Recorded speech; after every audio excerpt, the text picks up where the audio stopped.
Hi, അസ്സലാമു അലൈക്കും. പുതിയൊരു വീഡിയോയിലേക്ക് സ്വാഗതം. അപ്പോൾ ഇന്നത്തെ റെസിപ്പി തേങ്ങാമുറിയാണ്. തേങ്ങാമുറി തയ്യാറാക്കുമ്പോൾ സാധാരണ തേങ്ങ ചേർക്കാറില്ല. ഇത് വ്യത്യസ്തമായിട്ട് തേങ്ങ ഒക്കെ ചേർത്തിട്ട് നല്ല ടേസ്റ്റിൽ ഉണ്ടാക്കിയിട്ടുള്ളതാണ്. അപ്പോൾ നിങ്ങൾക്ക് വീഡിയോ കണ്ടുകൊണ്ടിരിക്കുന്ന സമയത്ത് വീഡിയോ ഇഷ്ടമാവുകയാണെങ്കിൽ ഒന്ന് ലൈക്ക് ചെയ്തേക്കുക, ഷെയർ ചെയ്യുക, സബ്സ്ക്രൈബ് ചെയ്യാത്തവർ സബ്സ്ക്രൈബ് ചെയ്തിട്ടുകൂടി സപ്പോർട്ട് ചെയ്യുക. ഞാനിവിടെ ഒരു പാൻ ചൂടാക്കിയിട്ട് അതിലേക്ക് വെളിച്ചെണ്ണ ചേർത്ത് കൊടുക്കുന്നുണ്ട്. എണ്ണ നന്നായിട്ടൊന്ന് ചൂടായി കഴിയുമ്പോൾ ഇതിലേക്ക് ചെറുതായിട്ട് അരിഞ്ഞിട്ടുള്ള സവാളയാണ് ചേർക്കുന്നത്. ഒരു 2 മീഡിയം സൈസിലുള്ള സവാള ചേർത്തിട്ടുണ്ട്. പിന്നെ എരിവിനനുസരിച്ചിട്ട് പച്ചമുളക് കൂടെ ചേർത്ത് കൊടുത്തിട്ട് ഇതൊന്ന് വഴറ്റിയെടുക്കാം.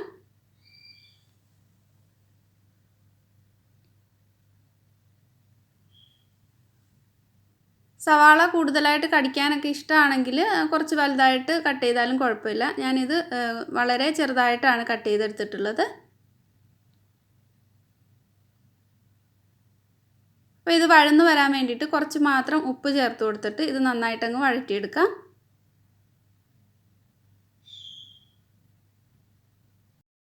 സവാള നന്നായിട്ട് വഴന്നു വന്നിട്ടുണ്ട്. ഇതിലേക്ക് 1 ടീസ്പൂണോളം ഗരം മസാലയും ഒരു 1/2 ടീസ്പൂൺ മഞ്ഞൾപ്പൊടിയും ചേർക്കുന്നുണ്ട്.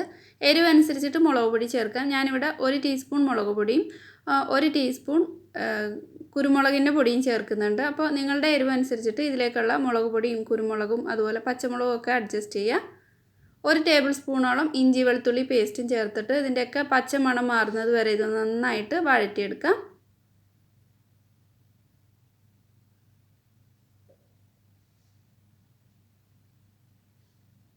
ഇപ്പോൾ ഇതിൻ്റെ പച്ചമണമൊക്കെ മാറിയിട്ടുണ്ട്, നന്നായിട്ട് തന്നെ വഴന്നു വന്നിട്ടുണ്ട്. ഇതിലേക്ക് മഞ്ഞൾപ്പൊടിയും ഉപ്പും ചേർത്ത് വേവിച്ചിട്ടുള്ള ബോൺലെസ് ചിക്കനാണ് ചേർത്ത് കൊടുക്കുന്നത്. ഇതുപോലെ ചെറുതായിട്ട് കൈകൊണ്ടൊന്ന് പൊടിച്ചെടുത്തിട്ടുള്ളതാണ്. ഒരു 200 ഗ്രാമോളം ചിക്കൻ എടുത്തിട്ടുണ്ട്. അതിലേക്ക് ഒരു 2 ടീസ്പൂണോളം നാരങ്ങാനീരൂടെ ചേർത്ത് കൊടുക്കുന്നുണ്ട്. ഇനി എല്ലാം കൂടെ നന്നായിട്ട് അങ്ങ് മിക്സാക്കി എടുക്കാം. ലോ ഫ്ലെയിമിൽ ഇട്ടിട്ടാണ് ഇതൊക്കെ ചെയ്തെടുക്കുന്നത്. അപ്പോൾ ഇതിലേക്കുള്ള ചിക്കനൊക്കെ നിങ്ങൾക്ക് കൂടുതലായിട്ട് എടുത്തുകൊണ്ട് സവാള കുറച്ച് ചേർക്കാം. നിങ്ങളുടെ ഇഷ്ടം അനുസരിച്ചിട്ട് ചേർത്ത് കൊടുക്കാവുന്നതാണ്.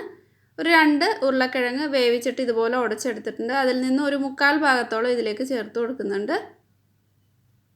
ഒന്ന് മിക്സ് ആക്കിയിട്ട് വേണമെങ്കിൽ കുറച്ചും കൂടെ ഉരുളക്കിഴങ്ങ് ചേർത്ത് കൊടുത്താൽ മതി. ആവശ്യത്തിന് ഉപ്പൂടെ ചേർത്തിട്ട് നന്നായിട്ടങ്ങ് മിക്സാക്കി എടുത്തിട്ടുണ്ട്. ഇതൊന്ന് തണുത്ത് കിട്ടാനായിട്ട് ഒരു പ്ലേറ്റിലേക്ക് മാറ്റുന്നുണ്ട്. ഇനി ഇതിലേക്കുള്ള ഒരു തേങ്ങ ഒന്ന് മിക്സിയിൽ അടിച്ചെടുക്കണം. അപ്പോൾ ഞാനിവിടെ ഒരു കൈപ്പിടി നിറയെ തേങ്ങ എടുത്തിട്ടുണ്ട്.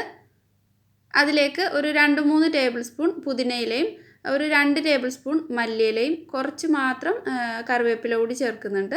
1 ടേബിൾ സ്പൂണൊക്കെ കറിവേപ്പിലയും ചേർത്തിട്ട് നന്നായിട്ടൊന്ന് അടിച്ചെടുക്കാം. ഒരുപാട് അരഞ്ഞു പോകണ്ട, ഒന്ന് ചതഞ്ഞ് വന്നാൽ മാത്രം മതി. അപ്പോൾ ഇതുപോലെ ഒന്ന് ചതച്ചെടുത്തിട്ടുണ്ട്. ഇത് നമ്മൾ നേരത്തെ തയ്യാറാക്കിയിട്ടുള്ള ആ ചിക്കൻ്റെ കൂട്ടിലേക്ക് ഇട്ട് കൊടുത്തിട്ട് നന്നായിട്ട് കൈകൊണ്ട് അങ്ങ് മിക്സ് ആക്കിയിട്ടെടുക്കാം. മിക്സിയുടെ ജാറിലേക്ക് ഒരു മുട്ട ചേർത്ത് കൊടുത്തിട്ട് ഇതിലേക്ക് ഒരു 2 നുള്ളു ഉപ്പ് ചേർക്കുന്നുണ്ട്. ഇനി ഇതിലേക്ക് 1 ടേബിൾ സ്പൂൺ മൈദ ചേർക്കാം. ഒരു 2-3 ടേബിൾ സ്പൂൺ വെള്ളവും ചേർത്തിട്ട് ഇതൊന്ന് അടിച്ചെടുക്കാം. ഈ ഒരു തേങ്ങാമുറി മുക്കിയിട്ട് ബ്രെഡ് ക്രംസിൽ കോട്ട് ചെയ്യുന്നതിന് വേണ്ടിയിട്ടാണ്. അത് ഒരു ബൗളിലേക്ക് ചേർത്ത് കൊടുത്തിട്ടുണ്ട്. ഈ ഒരു പാകത്തിനാണ് വേണ്ടത്. ഇനി ഒരു പ്ലേറ്റിലേക്ക് കുറച്ച് മൈദ ഇട്ട് കൊടുക്കാം. ഈ മൈദയിൽ മുട്ട ആദ്യം ഒന്ന് കോട്ട് ചെയ്തെടുക്കാൻ വേണ്ടിയിട്ടാണ്. ഇനി ഇതിലേക്ക് കുറച്ച് ബ്രെഡ് ക്രംസ് വേണം. അപ്പോൾ ഞാൻ എടുത്തിട്ടുള്ളത് പുറത്തുനിന്ന് വാങ്ങുന്ന ആ ഒരു ബ്രെഡ് ക്രംസ് ആണ്. അല്ലെങ്കിൽ മിക്സിയിൽ പൊടിച്ചിട്ട് വേണമെങ്കിലും നിങ്ങൾക്ക് ബ്രെഡ് ക്രംസ് എടുക്കാവുന്നതാണ്. പക്ഷേ പുറത്തുനിന്ന് വാങ്ങുന്നത് എടുക്കുന്നതാണ് ഒന്നുകൂടെ നല്ല പെർഫെക്റ്റ് ആയിട്ട് കിട്ടാനായിട്ട് ഹെൽപ്പ് ചെയ്യും. മൈദ ഈ മുട്ടയിലേക്ക് നന്നായിട്ടങ്ങ് കോട്ട് ചെയ്തെടുക്കുന്നുണ്ട്. ഇതുപോലെ നല്ലപോലെ തന്നെ കോട്ട് ചെയ്തെടുത്തിട്ടുണ്ട്. ഇനി നമ്മൾ നേരത്തെ തയ്യാറാക്കി വെച്ചിട്ടുള്ള ആ ഒരു കൂട്ടിൽ നിന്നും കുറച്ചെടുത്തിട്ട് കയ്യിലേക്ക് വെച്ച് ഒന്ന് പരത്തി എടുത്തിട്ട് അതിലേക്ക് മുട്ടയും വെച്ച് കൊടുത്ത് എന്നിട്ട് ഇത് നന്നായിട്ടങ്ങ് കവർ ചെയ്തെടുക്കാം. ഇത് മുട്ട പുറത്തേക്ക് കാണാത്ത വിധം നന്നായിട്ട് തന്നെ കവർ ചെയ്ത് കൊടുക്കണം. ഇതുപോലെ കൈകൊണ്ട് ചെറുതായിട്ടൊന്ന് പ്രസ് ചെയ്തിട്ട് നന്നായിട്ടൊന്ന് കവർ ചെയ്തിട്ട് ഒന്ന് ഷേപ്പാക്കി എടുക്കാം. ഇതുപോലെ ഒരെണ്ണം ചെയ്തെടുത്തിട്ടുണ്ട്. ബാക്കിയുള്ളതും ഇതുപോലെ തന്നെ അങ്ങ് ചെയ്തെടുക്കാം. അപ്പോൾ ഈ മുട്ടയിൽ മൈദ കോട്ട് ചെയ്യുന്നത് എന്തായാലും ചെയ്യണം. അല്ലെങ്കിൽ നമ്മളിത് ഫ്രൈ ആക്കുന്ന സമയത്ത് മുട്ടയും ഈ ഒരു ചിക്കൻ്റെ മിക്സൊക്കെ വേറിട്ട് തന്നെ ഇത് പൊട്ടിപ്പോകാനുള്ള ചാൻസ് ഉണ്ട്. അപ്പോൾ അത് എന്തായാലും ചെയ്യണം. ഇതേപോലെ എല്ലാം നന്നായിട്ട് കവർ ചെയ്തെടുക്കാം.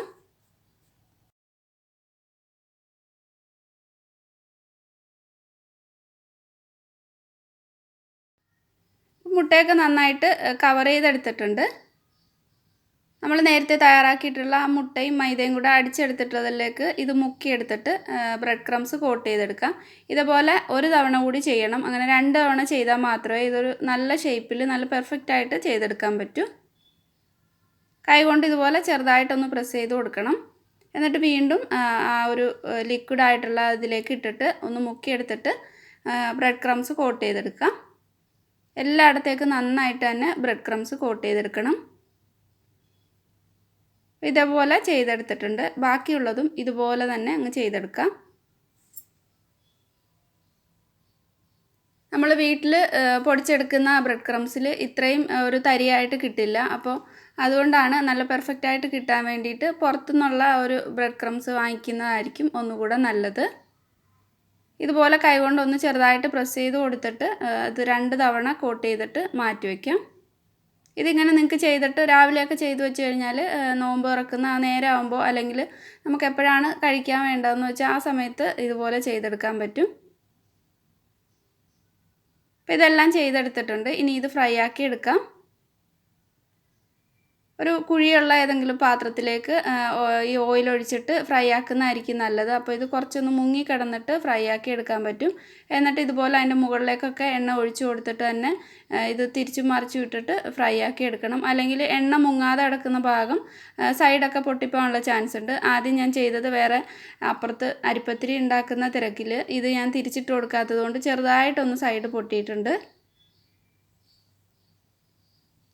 അപ്പോൾ ഇട്ട പാടെ തന്നെ ഇതുപോലെ അതിൻ്റെ മുകളിലൂടെ കുറച്ച് ഓയിൽ ഒഴിച്ചു കൊടുക്കുക. എന്നിട്ട് ചെറുതായിട്ട് ഇതുപോലെ ഒന്ന് തിരിച്ചിട്ട് വേണം ഇത് ഫ്രൈ ആക്കി എടുക്കാനായിട്ട്.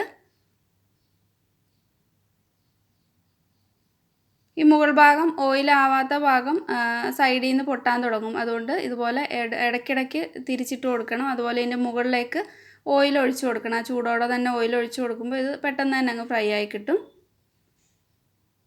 ഇതേപോലെ ബാക്കിയുള്ളതും ഫ്രൈ ആക്കി എടുക്കാം.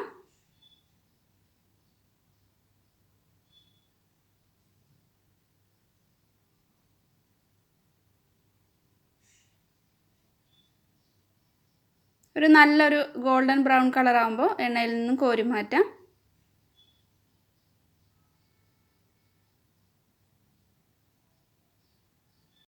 ഒരു ടിഷ്യൂവിൻ്റെ മുകളിൽ വെച്ചിട്ട് എണ്ണയൊക്കെ പോയി എടുത്തിട്ടുണ്ട്. ഇതിനി കട്ട് ചെയ്യാം. പുറമൊക്കെ നല്ല മൊരിഞ്ഞിട്ടാണുള്ളത്. ഉള്ളിൽ നല്ല ടേസ്റ്റുമാണ്, കാണാനും നല്ല ഭംഗിയാണ്. അപ്പോൾ ഇത് ഈ രീതിയിലൊന്ന് ട്രൈ ചെയ്ത് നോക്കുക. സാധാരണ നമ്മൾ തേങ്ങ ഒന്നും ചേർക്കാതെയാണ് തേങ്ങാമുറി തയ്യാറാക്കുന്നത്. അപ്പോൾ ഇതുപോലെ തേങ്ങ ഒക്കെ ചേർത്തിട്ട് ചെയ്ത് നോക്കൂ, നല്ല ടേസ്റ്റാണ്. ചെയ്ത് നോക്കുന്ന സമയത്ത് ഇതെങ്ങനെ ഉണ്ടായിരുന്നു എന്ന് കമൻറ്റ് ചെയ്യണേ. അതുപോലെ നിങ്ങൾക്ക് ഈ വീഡിയോ ഇഷ്ടമായിട്ടുണ്ടെങ്കിൽ ലൈക്ക് ചെയ്യുക, കമൻറ്റ് ചെയ്യുക. അതുപോലെ സബ്സ്ക്രൈബ് ചെയ്യാതെയാണ് കാണുന്നതെങ്കിൽ ഒന്ന് സബ്സ്ക്രൈബ് ചെയ്തുകൂടി സപ്പോർട്ട് ചെയ്യണേ. അപ്പോൾ പുതിയ നല്ലൊരു വീഡിയോ ആയിട്ട് വീണ്ടും കാണാം. താങ്ക്